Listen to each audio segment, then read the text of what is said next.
మాటలు అర్థమవుతాయి. కాబట్టి మనుషులను చూడొద్దు. మనుషుడు ఎందుకంటే మనుషునికి జ్ఞానము లేదు.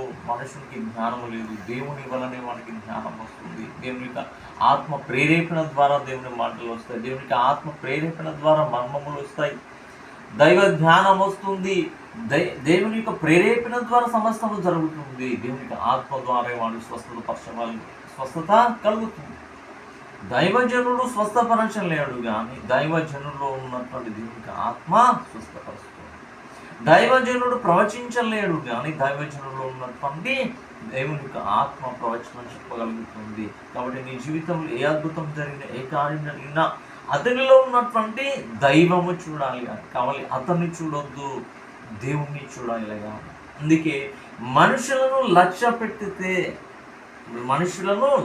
పెడితే దేవునికి అర్థం కాదు. చాలామంది నేను దైవజనుల్ని అధికంగా ప్రేమించడానికి, అధికంగా పూజించడానికి కారణం ఏంటంటే మనుషులను లక్ష్య పెడుతున్నా.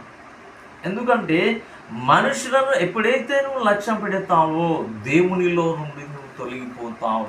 అతనిలో ఉన్న దైవాన్ని నువ్వు లక్ష్య పెట్టకుండా అతన్ని ఎప్పుడైతే నువ్వు లక్ష్య పెడతావో దేవుని నీలో నుండి తొలగిపోతాడు. దేవునికి అర్థం కాదు, దేవుని జ్ఞానం అర్థం కాదు, దేవుని మార్గం అర్థం కాదు, దేవునికి చిత్తం అర్థం కాదు. దేవునికి రాజ్యంలో ప్రవేశించడానికి మార్గం నీకు దొరకదు.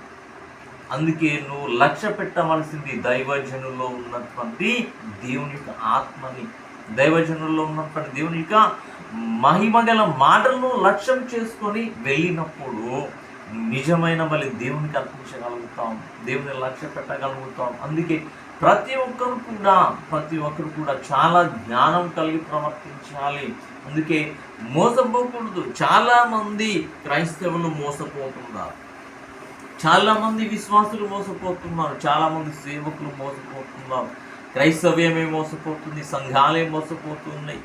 దేవుని యొక్క మార్గం అనుసరించడంలో ఫెయిల్ అగటానికి ప్రధాన కారణం ఏంటంటే దైవజనుల్ని లక్ష్య పెడుతున్నారు.